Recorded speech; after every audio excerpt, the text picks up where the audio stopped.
তার সুন্নি media subscribe করো না। ব্রাদার মিল্লাত ইসলামিয়া হযরত ফাতেমা রাদিয়াল্লাহু তাআলা আনহা তিনার স্বামীকে বললেন যে স্বামী গো, আমার আব্বা জান মেরাজ থেকে এসেছেন, চলেন একটু আমরা দেখা করি, আব্বা জানের সঙ্গে একটু আলাপ আলোচনা করি। ব্রাদার হযরত ফাতেমা রাদিয়াল্লাহু তাআলা আনহা আব্বা জানের কাছে আসলেন, আসার পরে দেখতে আসেন যেন সিজদার মধ্যে যেন পড়ে রয়েছেন। হযরত ফাতেমা চিন্তা করলেন হয়তো নবী আমার নামাজ আদায় করতে আসে, একটু দাঁড়িয়ে থাকি, নামাজ শেষ হলে আমার আব্বা জানের সঙ্গে কথাবার্তা বলবো। হযরত ফাতেমা বলেন আমি অনেকক্ষণ দাঁড়িয়ে থাকলাম, তবু যেন সিজদা থেকে মাথাটা ওঠান না। হযরত ফাতেমা লক্ষ্য করে দেখলেন এই হাত যেন আপনার বাহুটা একেবারে জমিনের মধ্যে লেগে রয়েছে। নামাজ পড়তে গেলে সিজদার হালাতে হাতটা আপনার উঠে থাকবে, হাতের তালু আপনার জমিনে লেগে থাকবে, কিন্তু এই হাতটা জমিনের মধ্যে একেবারে লেগে রয়েছে। হযরত ফাতেমা বলেন আমার আব্বা জান হয়তো নামাজ আদায় করে না। হযরত ফাতেমা আওয়াজ দিলেন, বলেন আব্বা গো, আপনি একটু মাথাটা উঠালেন। নবী আমার মাথাটা উঠালেন। হযরত ফাতেমা দেখতে আসেন নবীর মুস্তাফার চোখ দিয়ে যেন অশ্রু মুবারক ঝরতে আসেন। হযরত ফাতেমা দেখতে আসেন নবীর চোখগুলো লাল হয়ে গেছে। বলে আব্বা গো, আপনি কন্দন করতে আসেন কেন? আপনার চোখ কেন লাল হয়ে গেছে? বলে বেটি বলবো নাকি? বলে ইয়া রাসূলুল্লাহ, ইয়া হাবিবাল্লাহ, নবী গো একটু দয়া করে বলুন। বলে বেটি ফাতেমা, আমি মেরাজে গিয়েছিলাম রে বেটি, মেরাজে যাওয়ার পরে আমি 6টি দৃশ্য দেখলাম মেরাজের রাত্রিতে। বলে বলে দৃশ্য দয়া করে আব্বা একটু বলুন, 6টি দৃশ্য কি দেখেছেন? নবী আমার বলেন বেটি ফাতেমা,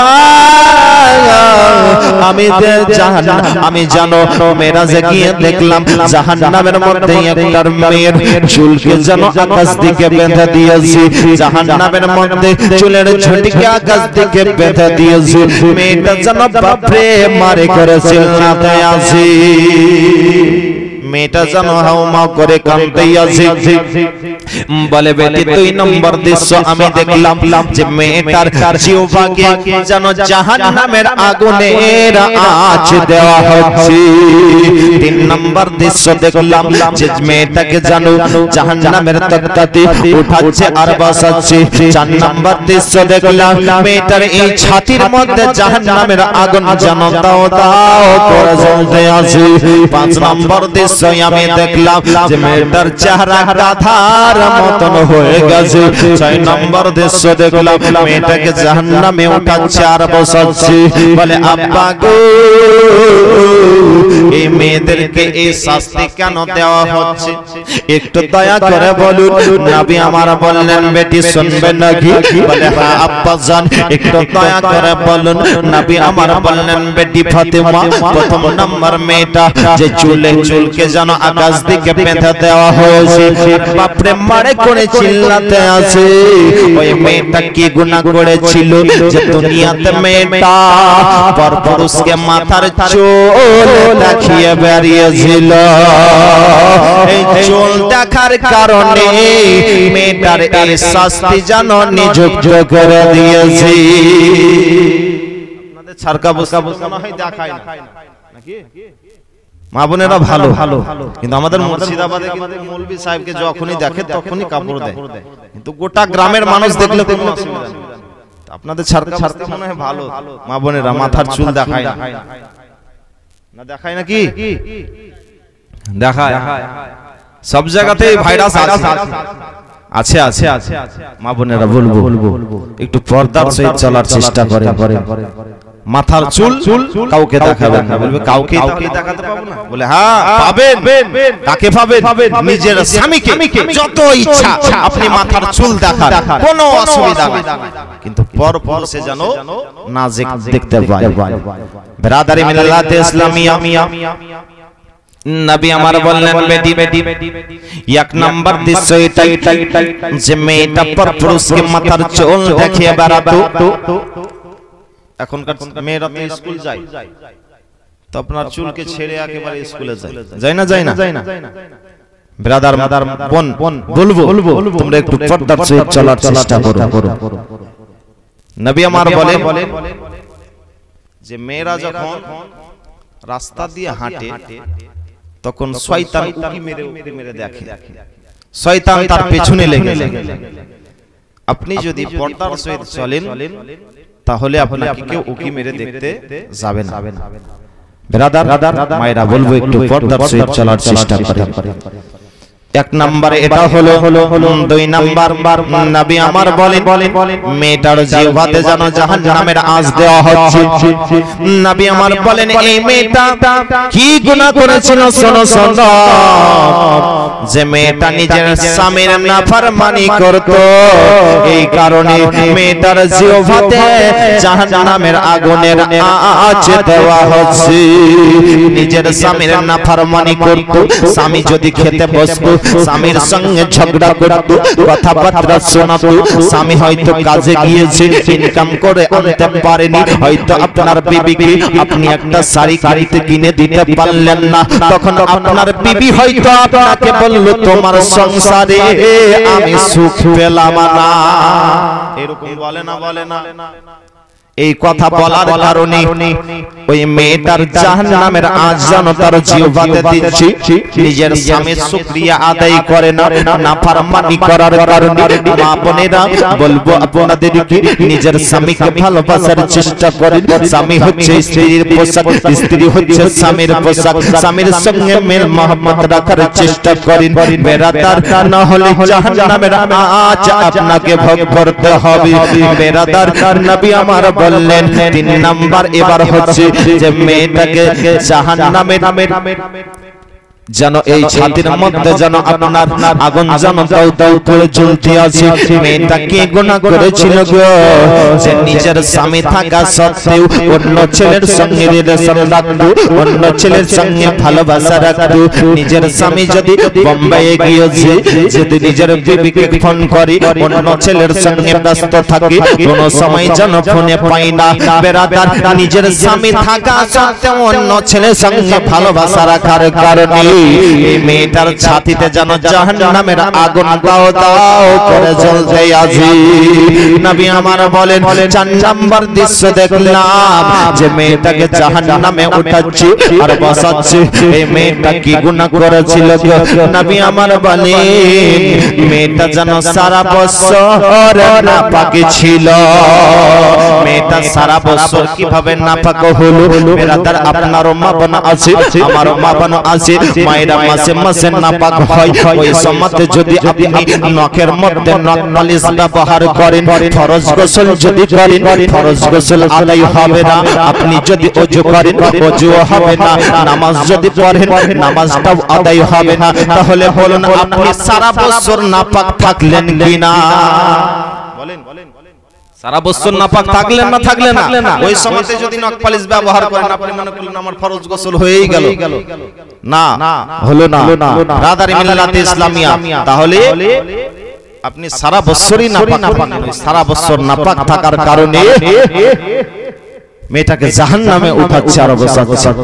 মায়েরা বলবো নখ পালিশ কখনো ব্যবহার করবেন। নবী আমার বলেন ওই মেয়েদের উপরে আল্লাহ লানত বর্ষিয়েছেন যারা এই চোখের ভুরুকে মেকআপ করে। আপনার কি করে গো, প্লাস্টার করে না? কি করে না? দাঁতগুলাকে আপনার এরকম করে।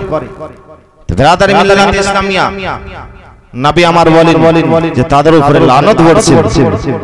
ব্রাদার মিল্লাত ইসলামিয়া, যারা ফ্যাশন বেশি করে তাদের ভয়ঙ্কর আযাব হবে। ব্রাদার একটা মেয়ে ইন্তেকাল করেছে, ইন্তেকাল করার পরে কবর খুঁড়তে গিয়েছে, কবর খুঁড়ছে তো এই কবরের মধ্যে যেন সাপ এসে হাজির। আরেকটা কবর খোঁড়া হলো, ওই কবরের মধ্যে তার থেকে বেশি সাপ এসে হাজির। আরেকটা কবর খোঁড়া হলো, ওই কবরের মধ্যেও যেন তার থেকে কবরে এসে আপনার সাপ এসে যেন হাজির। কি করলো? প্রত্যেকটা কবরে সাপ এসে হাজির হচ্ছে। মেয়েটাকে যেন ওই কবরের মধ্যে ফেলে দিল। দূর থেকে সবাই মাটি দিয়ে চলে আসলো। তার বিবিকে জিজ্ঞাসা করছে, বেবি, আমার বেটির কবরে কেন সাপ আসছে? বলে, আমার বেটি বেশি ফ্যাশন করত, বলতাম শুনতাম, আমাকেই গালি দিত। এই ফ্যাশন করার কারণে তার কবরের মধ্যে সাপ এসে হাজির। মায়েরা বলবো, ফ্যাশন করবেন না, আল্লাহর দেওয়া জিনিসকে বিগড়িয়ে দেবেন না। ব্রাদার, মায়েরা, অনেক মায়েরা মাথায় চুল ব্যবহার করে না, বেচতে আসে, ওই চুল ব্যবহার করে না, ওই চুল ব্যবহার করা জায়েজ নাই। ব্রাদার মিল্লাত ইসলামী, আপনার মাথার চুল যদি ঝরেও পড়ে, ওই চুলকেও যদি আপনার বেঁধে রাখেন তবুও জায়েজ হবে না। ব্রাদার, কিনা চুল কখনো আপনারা ব্যবহার করবেন না। আর কিছু ছেলেদেরকেও দেখা যায় যে লকেট ব্যবহার করে, গলাতে, হাতে কোন লোহাকে এনে পরে রেখেছে, রাখে না। এটা ছেলেদের জন্য কখনো জায়েজ নাই। কিছু মায়েরা মানত মানে যে আমার ছেলে যদি হয় তাহলে আমার ছেলের কান ফোরাবো, নাক ফোরাবো। এদিকে আসে না নয় আপনাদের কান ফোরা, নাক ফোরা ছেলেদের ফোরায়, আমাদের দিকে ফোরায়। ছেলেদের কান ফোরা জায়েজ আছে? নাই। মেয়েদের কান ফোরাতে পারে, নাকও ফোরাতে পারে, জায়েজ আছে, কিন্তু ছেলেদের জন্য জায়েজ নাই। ব্রাদার, একটা মা জননী মানত মেনেছে যে আমার ছেলে অসুস্থ আছে, আল্লাহ যদি সুস্থ হয়ে যায় তাহলে আমি জুম্মা মসজিদে জুম্মার দিনে ঢোল বাজাবো। কি মানত মানছে বলেন? জুম্মার দিনে ঢোল বাজাবো, এই মানত মেনেছে। আল্লাহ তার ছেলেকে সুস্থ করে দিয়েছে। মেয়েটা চিন্তা করছে, মানত মেনেছি, মানত যদি পূরণ না করে তাহলে তো আমাকে গুনাহ হবে। তো ব্রাদার, মেয়েটা কি করেছে? জুম্মার দিনে ঢোল বাজাতে হবে। ইমাম সাহেবের কাছে এসেছে। বলে, ইমাম সাহেব একটা কাজ করে দিতে হবে। বলে, কি কাজ? বলে, আপনাকে জুম্মার দিনে ঢোল বাজাতে হবে। বলে, বাহ, খুব ভালো, চাকরিটা খাওয়ার জন্য এসেছে, 5-6 হাজার বেতন দিচ্ছে, ওটাকে তোমাকে খাওয়ার জন্য এসেছে, তবু তো ঠিক মতন মাসে মাসে টাকা পাওয়া যায় না, আর তুমি এটাকে আমার চাকরি ছাড়ার জন্য এসেছো। বলে, সব চলবে। মাওলানা সাহেব একটু চেষ্টা করেন না, মানত মেনেছি। বলে, জুম্মার দিনে কখন বাজাতে হবে? বলছে, যখন আপনি খুতবা বক্তব্য দিবেন ওই টাইম। বলে, বাবা, অন্য দিন যদি বলতা তো বলু কি একটু বাজিয়ে দিতাম, ও জুম্মার দিনে কত লোক থাকবে, আমার তো তাড়িয়ে দিবে মসজিদ। বলছে, মাওলানা সাহেব একটু বাজেন, 500 টাকা আপনাকে দিব। তো ইমাম সাহেব তো চালাক, আচ্ছা ঠিক আছে। বলে, 500 টাকা দিবা তো? বলে, ঠিক, হ্যাঁ দিব। তো মেয়েটা বলছে, আমি শুনবো কিন্তু জানলা দিয়ে বাজাইছো কিনা দেখবো। ঠিক আছে। তো মাওলানা চালাক কি করেছে? একটা ডুগডুগি কিনেছে, সাপ খেলা দেখাতে আছে, ওই ডুগডুগি কিনেছে। ডুগডুগি কেনার পরে পাঞ্জাবের পকেটে ভরে নিয়ে মসজিদে চলে এসেছে জুম্মার দিন। জুম্মার দিনে খুব বক্তব্য দিয়েছে ইমাম সাহেব। গান শোনা হারাম, ঢোল হারাম, তবে কোন ঢোলটাকে তাড়াতাড়ি বের করে নিচ্ছে। এইদিকেও মারলে হারাম, এইদিকেও মারা হারাম। ব্রাদার মিল্লাত ইসলামিয়া, ইমাম সাহেব বাজিয়ে দিলে কেউ বুঝতেও পারবে না। হ্যাঁ, নামাজ শেষ করে বলে, দাও 500 টাকা দাও। বলে, বাহ, তুমি তো ভালো গো, ঢোলটা বাজিয়েও দিতে পারলা। ব্রাদার মিল্লাত ইসলামে তো মা বোনেরা কিছু মানত মানে এরকম। তো এই মানত যদি মানে যে আমার ছেলে যদি ভালো হয়, আমি কান ফোরাবো, নাক ফোরাবো, নেকি পাবে না গুনাহ হবে?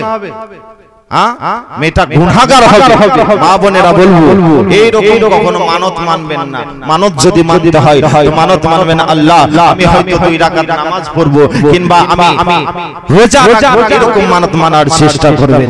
ব্রাদার মিল্লাত ইসলামিয়া, শুন কি বলতেছিলাম, যে মেয়েটাকে সারা বছর নাপাক থাকার কারণে তার এই আযাব হচ্ছে যে জাহান্নামে উঠাচ্ছে আর বসাচ্ছে। যে নখ পালিশ ব্যবহার করার, আমরা ফরজ গোসল নিয়মটা আমরা জানি না, আমরা লজ্জা করি জিজ্ঞাসা করতে। লজ্জা করবে না বাপজি ভাইরা, ইমাম সাহেবের কাছে গিয়ে জিজ্ঞাসা করার চেষ্টা করবে। ফরজ গোসলের ফরজ যখন হবে তখন যেই জায়গাতে আপনার নাপাক লেগে আছে ওই সমস্ত জায়গাকে ভালোভাবে আগে পরিষ্কার করবেন। যদি এই কাপড়টাতে নাপাক লেগে থাকে তো এই নাপাক জিনিসটাকে ভালোভাবে ধৌত করবেন, 3 বার নিচড়াবেন। নিচড়ার পরে আবার নতুন পানি নেবেন, আবার নেওয়ার পরে আবার নিচড়াবেন, তারপরে আবার নতুন পানি নিয়ে আবার নিচড়াবেন, 3 বার নিচড়িয়ে নেবেন ভালোভাবে। তারপরে এবার ফরজ গোসলের নিয়ম হচ্ছে আপনাকে ভালোভাবে গড়গড়া করতে হবে, কুল্লি করতে হবে ভালো। ফরজ গোসল তিনটি ফরজ। 1 নাম্বার হচ্ছে গড়গড়া করা, 2 নাম্বার নাকের মধ্যে পানি পৌঁছানো আপনার নরম হাড্ডি পর্যন্ত, 3 নাম্বার হচ্ছে যে পুরো শরীরে তেল মলা করে পানি পৌঁছাতে হবে। 1 চুল পরিমাণ যদি ফাঁকা থাকে তাহলে আপনার গোসল আদায় হবে। তো ব্রাদার, ফরজ গোসলের নিয়ম হচ্ছে এই 3টা: গড়গড়া করা, নাকে পানি দেওয়া, পুরো শরীরে আপনার পানি পৌঁছানো। ব্রাদার মিল্লাতে ইসলামিয়া বাবজি ভাইরা, এর প্রতি যেন আমরা আমল করতে পারি। আসুন বলতেছিলাম যে নখ পালিশকেও ব্যবহার করবেন। 4 নাম্বার হলো, 5 নাম্বার নবী আমার বলেন যে মেয়েটার চেহারা গাধার মতন হয়ে গেছে। মেয়েটা কি গুনাহ করেছিল? মেয়েটা মিথ্যা কথা বলতো আর চুগলখড়ি করত, এই কারণে মেয়েটার চেহারা গাধার মতন হয়ে গেছে। মানুষ যদি মিথ্যা কথা বলে তার কাছ থেকে ফেরেশতা 1 মাইল দূরে সরে যায়। মানুষ মিথ্যা কথা বললে তার মুখ থেকে একটা গন্ধ আসে। ব্রাদার মায়েরা বলবো, মিথ্যা কথা বলবেন না, চুগলখড়ি থেকে দূরে থাকবেন, চুগলখড়ি করবেন না। ব্রাদার, কেউ বাড়ি ভাঙার চেষ্টা করবেন না, বিবাদ লাগার চেষ্টা করবেন না। দয়ার নবী মুস্তাফা সাল্লাল্লাহু তাআলা আলাইহি ওয়াসাল্লাম মিরাজ থেকে আসলেন, হযরত আয়েশা সিদ্দিকা রাদিয়াল্লাহু তাআলা আনহাকে বলতে আছেন, বিবি আজকে আমি খুব খুশি আছি, যেটা চাইবে সেটাই আজকে আমি তোমাকে দেব। হযরত আয়েশা সিদ্দিকা রাদিয়াল্লাহু তাআলা আনহা চিন্তা করছেন, নবীর কাছে কোন জিনিসটা চাইবো? আখিরাত যদি চাই দুনিয়া ছুটবে, দুনিয়া যদি চাই আখিরাত ছুটবে, কোন জিনিসটা চাইবো? বলেন, ইয়া রাসূলুল্লাহ, ইয়া হাবিবাল্লাহ, নবী গো, আপনার কাছে আমি কোন জিনিসটা চাইবো ভেবে উঠতে পারছি না। ইয়া রাসূলুল্লাহ, ইয়া হাবিবাল্লাহ, নবী গো, দুনিয়া যদি চাই আখিরাত ছুটবে, আখিরাত যদি চাই দুনিয়া ছুটবে। ইয়া রাসূলুল্লাহ, ইয়া হাবিবাল্লাহ, নবী গো, আপনি যদি অনুমতি দেন, আপনি যদি আদেশ দেন, তাহলে আমার আব্বা জান আপনার প্রথম সাহাবী হযরত আবু বকর সিদ্দিক রাদিয়াল্লাহু তাআলা আনহুর কাছে একটু আমি জিজ্ঞাসা করে আসি। হযরত আবু বকর সিদ্দিক রাদিয়াল্লাহু তাআলা আনহুর কাছে আমি একটু পরামর্শ করে আসি। নবী আমার বললেন, বিবি যাও, হযরত আয়েশা সিদ্দিকা রাদিয়াল্লাহু তাআলা আনহা এসে যেন আব্বা জানের কাছে হাজির হলেন। বলেন, আব্বা গো, আজকে আমার স্বামী নবী মুস্তাফা খুব খুশি আছেন, যে বলেছেন যেটা চাইবে সেটাই তোমাকে, যে জিনিসটা চাইবে সেটাই তোমাকে আমি দেব। আব্বা গো, আমি ভেবে উঠতে পারছি না আমি নবীর কাছে কোন জিনিসটা চাইবো, আখিরাত চাইবো না দুনিয়া চাইবো। দুনিয়া যদি চাই আখিরাত ছুটবে, আখিরাত যদি চাই দুনিয়া ছুটবে। আব্বা গো, আমি ভেবে উঠতে পারছি না, দয়া করে একটু আপনি বলে দিন। হযরত আবু বকর সিদ্দিক রাদিয়াল্লাহু তাআলা আনহু বলতে আছেন, বেটি আয়েশা, আমার নবী মুস্তাফা মেরাজে গিয়েছিলেন। মেরাজের রাত্রিতে আল্লাহর সঙ্গে অনেক কথোপকথন হয়েছে, আল্লাহর সঙ্গে অনেক কথা হয়েছে। ওই মেরাজের রাত্রির কথার মধ্য থেকে একটি কথা তুমি জিজ্ঞাসা করবে, বেটি আয়েশা, যখন নবী মুস্তাফা তোমাকে কথাটা বলে দেবে তখন আবার আমাকে এসে জানিয়ে দিও। বলে, ঠিক আছে আব্বা জান। হযরত আয়েশা সিদ্দিকা রাদিয়াল্লাহু তাআলা আনহা নবী মুস্তাফার কাছে এসে হাজির হলেন। বলেন, ইয়া রাসূলুল্লাহ, ইয়া হাবিবাল্লাহ, নবী গো, আপনি মেরাজে গিয়েছিলেন আল্লাহর সঙ্গে দিদার করতে, আল্লাহর সঙ্গে অনেক কথোপকথন হয়েছে। ওই মেরাজের রাত্রির কথার মধ্য থেকে একটা কথা আমাকে বলে দিন। নবী আমার বললেন বেবি তাহলে শোনো আল্লাহ রাব্বুল আলামিন আমার সঙ্গে ওয়াদা করেছেন যে কেউ যদি টুটা ভাঙা মনকে এক করে দিতে পারে তার জন্য জান্নাত গ্যারান্টি।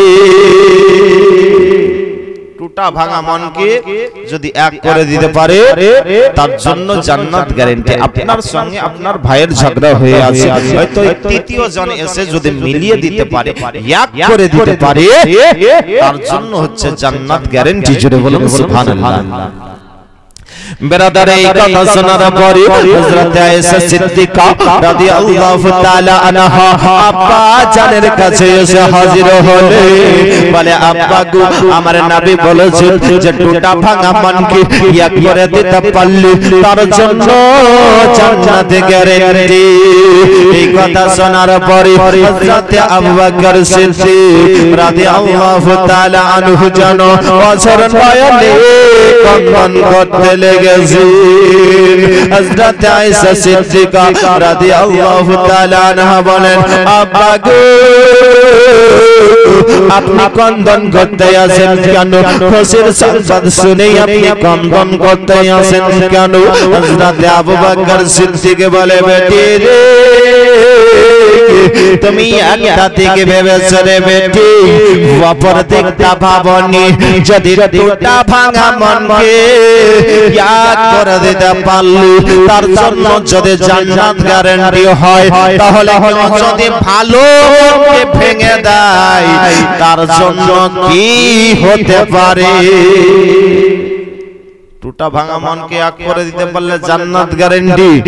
তাহলে ভালো মনকে কেউ যদি ভেঙে দেয়, ঝগড়া লাগিয়ে বেড়া যায়, বিবাদ লাগিয়ে বেড়ায়, বাড়ি ঘরকে ভাঙার চেষ্টা করে, বিবাদ লাগাই, তার জন্য কি হতে পারে বুঝতে পেরে নিয়েছেন। তাহলে মা বোনেরা বলবো এই সমস্ত কাজ থেকে দূরে থাকে, ঝগড়া লাগা থেকে দূরে থাকে, চুগলখড়ি থেকে দূরে থাকে। বিরাদারি মিল্লাতে ইসলামিয়া তো নবী আমার বলেন এই ব্যক্তি মিথ্যা কথা বলার কারণে, চুগলখড়ি করার কারণে তার চেহারা একেবারে গাধার মতন হয়ে গেছে। বিরাদার 6 নম্বর দৃশ্য নবী আমার বলেন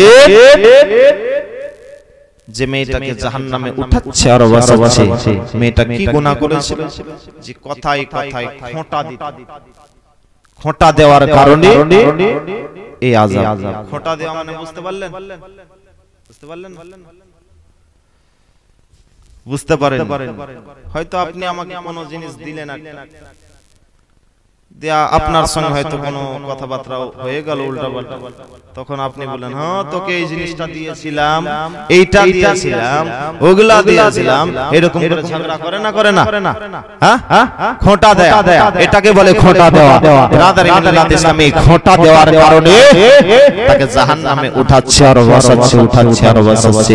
মা বোনেরা বলবো এই 6টা কাজ যদি আপনারা মেনে চলতে পারেন তাহলে আপনাদের জন্য জান্নাত